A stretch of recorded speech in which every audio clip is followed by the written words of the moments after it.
नमस्कार मित्रों, आप सभी का बहुत बहुत स्वागत है। जुलाई का मास आरंभ होने गया है और इस मास में हम बहुत बड़े बड़े परिवर्तन भी देखेंगे। जहां सूर्य अपना हर मास में 15-16 तारीख में संक्रांति करके राशि परिवर्तन करते हैं, उसी प्रकार अन्य ग्रह भी राशि परिवर्तन कर रहे हैं। कहने का अर्थ यह है कि इस जुलाई के महीने में भी आपको कई बदलाव मिलेंगे, क्योंकि जैसे जैसे राशि का परिवर्तन ग्रह करते हैं वैसे वैसे ही हमारी दिशा और दशा भी तय होती है। तो मित्रों, आगे बढ़ने से पहले मेरा आप लोगों से अनुरोध है कि अगर अभी तक आपने मेरे चैनल को सब्सक्राइब नहीं किया है तो कृपया मेरे चैनल को तुरंत सब्सक्राइब करें। अब आगे बढ़ते हैं, देखते हैं कि ये जो हमारे ग्रह हैं, यानी कि सूर्य, चंद्र, मंगल, राहु, केतु, बुध, गुरु, शुक्र, शनि, ये किस प्रकार का परिवर्तन हमें देने वाले। तो ये बड़े ही महत्वपूर्ण परिवर्तन इस मास में है। तो जो सूर्य का राशि परिवर्तन है तो वह क्या है कि 1 जुलाई को सूर्य देव महाराज मिथुन राशि में है, यानी कि 3 नंबर की राशि में है और यह 16 जुलाई तक रहने वाले हैं और इसके बाद यह मास पर्यंत कर्क राशि में ही रहने वाले हैं, यानी कि 16 जुलाई से 31 जुलाई के मध्य में यह कर्क राशि में ही रहने वाले हैं। अब क्या है, कर्क तो चंद्रमा की राशि है और सूर्य स्वयं अग्नि की ज्वाला है। तो यहाँ पर देखिए, कर्क जब मौसम में या पानी पर सूर्य की दहकती हुई अग्नि पड़ती है तो वहां से वाष्प निकलती है। तो ये जो समय होगा ये काफी उमस भरा भी होगा। चंद्रमा की जहां तक बात है तो जो चंद्रमा देव है वह 2.25 दिन में एक राशि को कंप्लीट करते हैं। तो वह 2-3 जुलाई के मध्य में या 3-4 जुलाई के मध्य में कर्क राशि में रहेंगे, यानी कि अपनी स्वराशि में ही यहाँ पर रहने वाले हैं। और मंगल की बात है तो मंगल देव मेष राशि में मास पर्यंत रहने वाले हैं। बुध यहाँ पर काफी करवट बदलेंगे। बुध यहाँ पर पहले 2 जुलाई को मिथुन राशि में रहेंगे और 5 जुलाई को यह अस्त भी हो जाएंगे। अब देखिए, 2 ही दिन के बाद यह अस्त हो जा रहे हैं और 16 जुलाई को यह कर्क राशि में ही आ जाएंगे और 30 जुलाई को इनका उदय होगा। तो कहने का मतलब क्या हो कि 5 जुलाई से लेकर के 30 जुलाई के मध्य में बुध देव यहाँ पर सूर्य के प्रभाव में रहकर अस्त अवस्था का प्रभाव ही दे पाएंगे, यानी कि जो बुध की आभा है वह सूर्य के प्रताप के कारण कहीं ना कहीं कुछ खोई हुई सी नजर आएगी। तो यह जो फर्क है वह 16 जुलाई से दिखाई देगा और उधर 16 जुलाई को ही जो सूर्य देव है वह कर्क राशि में आ जाए। तो इस प्रकार सूर्य और बुध यहाँ पर सूर्य जो है वह बुध को अस्त कर देंगे, यानी कि वह जो उनकी प्रतिभा है वह से नहीं दिखा पाएंगे। इसके बाद जो बुध देव है वह 31 जुलाई को सिंह राशि में जाएंगे। तो इस प्रकार इस पूरे मास में जो बुध की करवट है वह मिथुन राशि है, कर्क राशि है और सिंह राशि में इनका आना जाना होगा और 31 जुलाई से तो यह महीना खत्म ही हो जाएगा। गुरु की जहां तक बात है तो गुरुदेव महाराज 27 जुलाई तक मार्गी अवस्था में मीन राशि में रहने वाले हैं और 28 जुलाई को यह वक्री हो जाएंगे मीन राशि में और मास पर्यंत यानी कि 31 जुलाई तक यह वक्री अवस्था में ही रहने वाले हैं और वक्री अवस्था में यह आगे भी रहेंगे, क्योंकि अब इन्हें कुछ ना कुछ तो विशेष कार्य करना ही है। शुक्र की जहां तक बात है, शुक्र देव अपनी ही राशि में 13 जुलाई तक रहने वाले हैं और 13 जुलाई के बाद इनकी जो राशि परिवर्तन है वह मिथुन राशि में जाएगी। शनि देव महाराज कुंभ राशि में वक्री अवस्था में है और 12 जुलाई को यह अपना राशि परिवर्तन कर रहे हैं, यानी कि वक्री अवस्था को लेकर के यह मकर राशि में ही प्रवेश करेंगे। हालांकि यह दोनों ही राशियां इनकी हैं। यहाँ पर फर्क इतना है कि जब ये कुंभ राशि में होते हैं तो इनका जो प्रभाव है, यानी कि जो इन्होंने कर्म किया है उसका फल मिलता है और वहीं पर यह जो मकर राशि में आते हैं तो यहाँ पर कुछ विशेष जो उनके पेंडिंग कर्मास हैं उनको दूर करते हैं। और यह जो शनि की अवस्था है ये 23 अक्टूबर 2022 तक रहने वाली है, यानी कि मकर राशि में शनिदेव महाराज वक्री अवस्था में 23 अक्टूबर तक रहने वाले हैं और राहु केतु मास पर्यंत उसी प्रकार से राहु मेष राशि में और केतु तुला राशि में ही रहने वाले हैं। तो मित्रों, ये तो थी ग्रह स्थिति। यहाँ पर अगर विशेष बात देखें तो क्या पूरे मास में 2 जुलाई महत्व रखती है, 12 जुलाई महत्व रखती है, 13 जुलाई महत्व रखती है और 16 जुलाई महत्व रखती है। और जो जुलाई मास का आखिरी हफ्ता है उसमें भी हमें थोड़े से परिवर्तन दिखाई देते हैं, वह जो ग्रहों की स्थितियां हैं वह बदलती है। तो देखा जाए तो कुल मिलाकर की जो बुध देव है वह यानी कि जो बौद्धिकता को दिखाते हैं, जो व्यापार को दिखाते हैं, तो वह अभी कहीं ना कहीं सूर्य के प्रभाव में रह करके अस्त है, यानी कि बिजनेसेस अभी उतने अच्छे नहीं होंगे।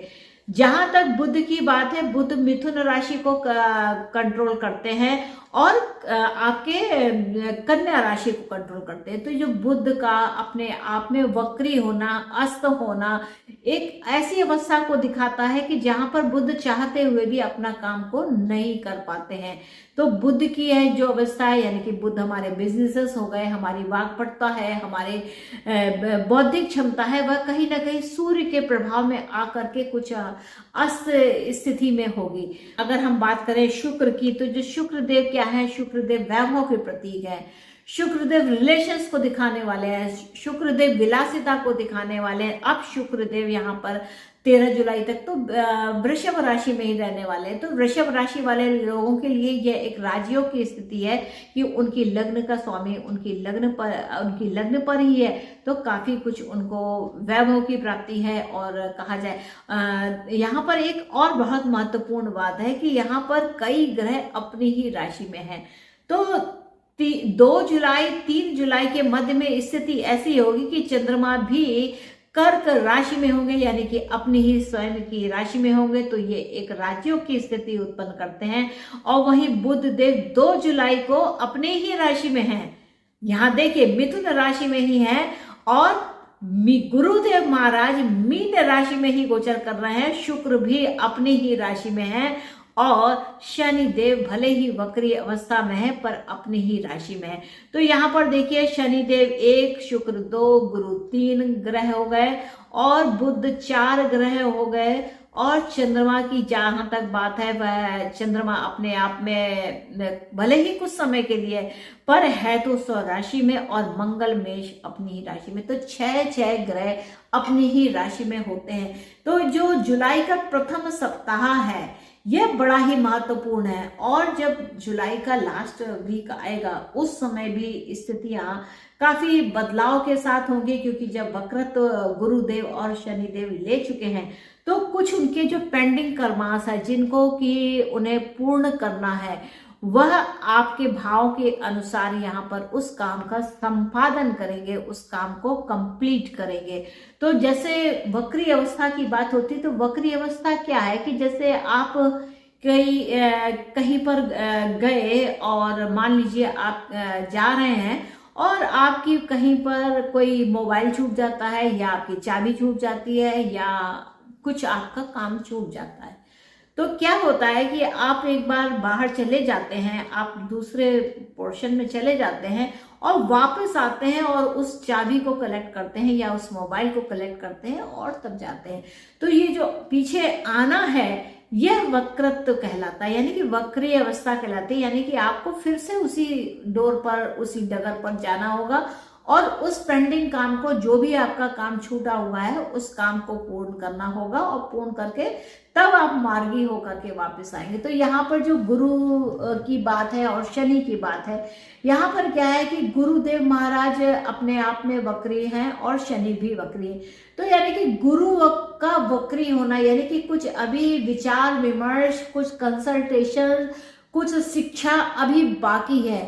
उस शिक्षा को पूर्ण करने के लिए गुरुदेव ने कि आपने अभी तक ये लेसन सही ढंग से तैयार नहीं किया है, तो गुरुदेव पुनः वह शिक्षा देने के लिए आपको आएंगे और आपको वह काम करने। तो ये क्या है, गुरु क्या है, एक शिक्षा है, एक कंसल्टेशन है। आप किसी से कंसल्ट करते हैं या आपकी कोई प्रॉब्लम है तो आप उसका कोई समाधान ढूंढते हैं।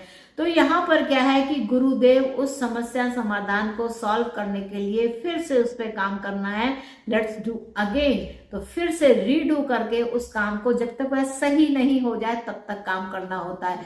तो यहाँ पर क्या है, गुरु भी वक्री है और शनि अपने कर्म के प्रतीक है। यहाँ पर शनि देव भी वक्री हो रहे हैं। तो यही एक खास बात है कि इस जुलाई के मास में कुछ काम जो आपके पेंडिंग हो रहे हैं, जो अभी तक हो जाने चाहिए थे परंतु नहीं हो रहे हैं, उन कामों के संपादन का अब यह समय आरंभ होता है। आप देखेंगे कि जुलाई के बाद से आपने सोचा कि अरे मैं तो इतने दिनों से ये काम सोच रहा था पर नहीं हो रहा है, तो अब वह समय है कि गुरु और शनि ने वह कमान को संभाली है और उस काम के संपादन को करने के लिए वह इस मास में आपकी भूमिका तैयार कर देंगे। और आगे आने वाले समय में अगर देखा जाए तो जनवरी 23 तक में आपके जो पेंडिंग कर्मास हैं, जो आपके छूट गए हैं, जिनके रिजल्ट आपने देखे नहीं है, वह सब निकल करके बाहर आएंगे। तो इस प्रकार की यहाँ पर ग्रहों की स्थिति कुल मिलाकर के रहने वाली है। तो राशियों के हिसाब से अगर देखा जाए तो यहाँ पर क्या है कि वीडियो बहुत लंबी हो जाएगी। और अगर मैं मूल बात कहूँ तो यहाँ पर क्या देखना होगा कि मेन रूप से आपकी मीन राशि जिस भाव में है, मान लीजिए आपकी मीन राशि चौथे भाव में है, तो माता के सुख संबंध को लेकर के, माता, भूमि, भवन, वाहन को लेकर के यहाँ पर आपके कुछ काम बाकी हैं, तो उनके कंप्लीशन का समय है।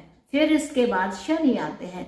तो शनि क्या है, शनि भी अपनी राशि परिवर्तन कर रहे हैं, हम राशि वही लेते हैं।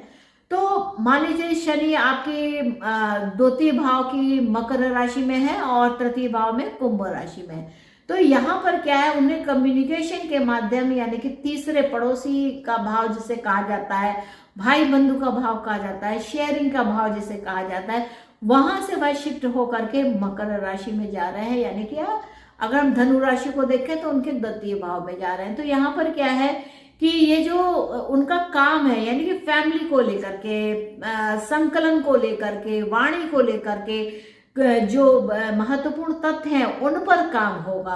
तो यह 23 जनवरी तक इस काम को कंप्लीट ही हो जाना, 23 जनवरी 2023 तक, क्योंकि शनि का काम ही है, भले ही धीरे धीरे दें पर वो देते जरूर है, ये उनका काम है। तो मित्रों, ये जो जुलाई का मास है ये काफी ट्विस्ट भरा भी होगा।